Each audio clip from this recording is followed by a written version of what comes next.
Hi, why do some people use the different productivity apps or task management apps that they use? Why do they do that? Um, why do some work for some people and some work for others? Hi, I'm Nathan Klein, and today I want to talk about why I use the productivity app I use in hopes that you will find some use out of it. I'm not a YouTuber. I occasionally release a video just for the fun of it, and this is one of those instances. I always want to see why people use the different apps that they use because I want to see if I can adapt it to my productivity system. I don't really care how Todoist works or how Notion works. I can figure that out on my own. I don't need people to show me that. But I want to know if its functionality will be able to adapt to my personal productivity system. And so instead of whining and complaining about what I don't find on YouTube, I decided to make one for you. So I use Todoist.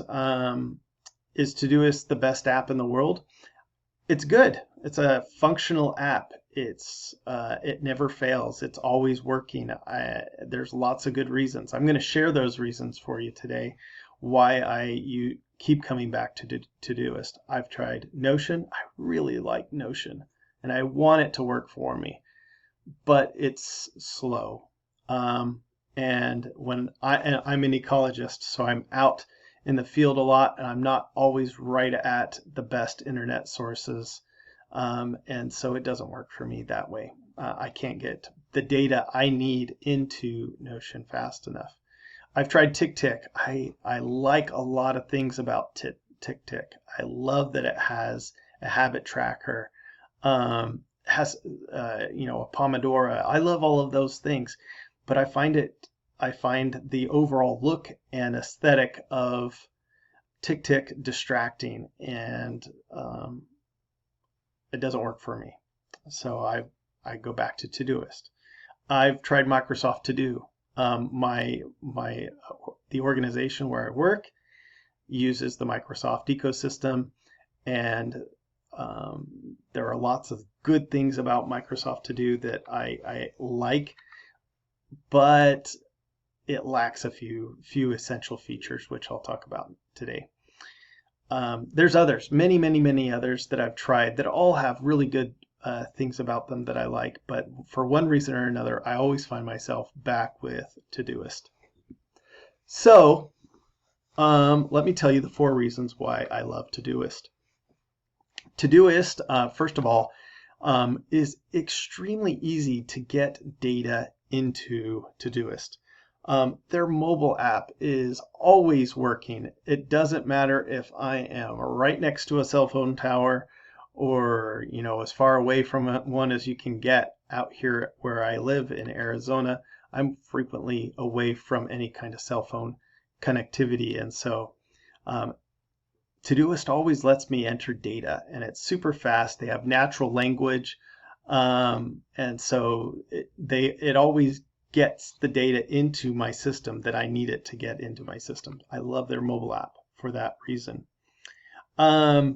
It syncs super fast. And so whether I'm on my computer, my iPad, my iPhone, or my Apple Watch, usually the data syncs super quick. And so you don't have to wait for things to happen in the background. It happens fast. I also like that Alexa, Siri, the Google Assistant all work really well with Todoist. So I can enter in tasks while I'm, shaving in the morning. Hey Alexa, add this to my to-do list, and it does that, and it syncs, and I'm able to sync with my my Todoist task list really fast. And so there's very little barriers for me to get my information into Todoist. The other things that it does, there's Chrome extensions, there's Outlook and Gmail extensions, and yeah, there's just everything you can think of, ways to get data into my trusted system in Todoist It's just fast. And so to me, one of the biggest reasons I choose a task management system is, are there barriers? Is there any friction about me getting information into Todoist? And there's very few for me. So it works. Let's see. Number two reason why I love Todoist, and that is labels. Labels is a tagging system, and I find I do utilize the Getting Things Done by David Allen productivity system. It works really well for me, and so that's what I use. And some of the ways that I implement that system is through, of course, if you're familiar with Getting Things Done, you know that there's context. So where you have lists as far as where you're doing things. So if you're in your office and you have, certain things that you'll only do in your office, then that's where those tasks should reside. If you're going out for errands, it's really efficient to get all of your errands done at once. So you list them under errands. However, sometimes you have things like, especially if you have an agenda item that are crossed listing, it's really nice to be able to tag them.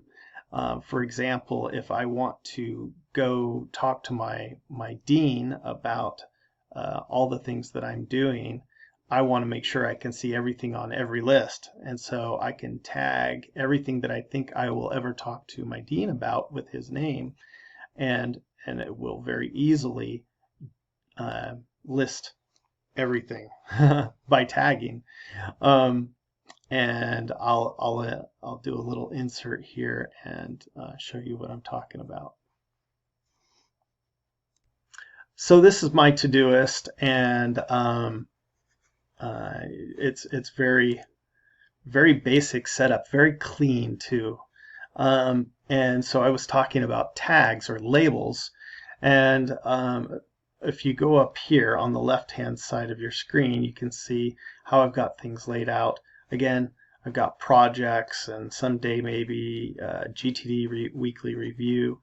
And so under all of this, I've got all my projects listed here, and the tasks are nested under each one. But when talking about labels, well, let's really quick look at some of those projects real quick. And so I list under here, and I can see that I've got a subtask list here, and this is an add OER tracking. So I could tag that with a label, and I can put OER, and I've got a label for that. Perhaps there's someone in particular that I want to also talk about. I want to talk to Ethan about that. And so I've got those two tags on there. And you can see that the two tags showed up. I can click Save. And so I've got those two on there. All right, so those are the labeling feature. Let's go back to the inbox real quick. And you can see that I've added a couple of things about some stuff that I want to talk to my dean about, and my dean's name is Aaron. And so you can see Ask Aaron about range veg class at Western. And so I've labeled this Aaron, and I can go back and click on my labels tag, find all the people on my list, and here is Aaron. So I click on that, and you can see all the things that I've got here. This is my actual list for my dean of things that I want to talk to him about. And so there's a whole bunch of stuff here that are listed in a whole bunch of projects and across a whole bunch of different lists, and I can then very quickly jump to get all of those things into one list so that I can talk to them. And you can see, you've got all these different people here. I've also got labels for other things, church and the house, and things I will do at the computer. So these are my contexts here, so I can, click on those. People I want to pray about. I always just label that with that Sunday school. And then sometimes I add new things that I want to keep track of. And so I will make these, and so they're not color coordinated yet, but that's how those work. So I mentioned earlier that one of the other reasons I choose Todoist is that it always works. It does. It does always work. For me anyway. It's always worked. But another good reason I use Todoist is that it's clean. I mean, look at this space. There's tons of white space. There's no clutter on here. It looks very, very clean. I can have favorites. I can customize this. There's always a nesting feature, whether it's in your project areas down here or in your tasks. So if you really want to nest something, you can, although I discourage that too much. Things tend to get lost that way. But if you want to customize stuff, you can do customized filtering. I don't currently have any customized filtering, though I've used them in the past. And sometimes I find them useful and sometimes I don't. At the moment, I don't have any customized filtering. And there's plenty of videos to teach you how to do customized filtering. But I thought that was useful. So it really does work.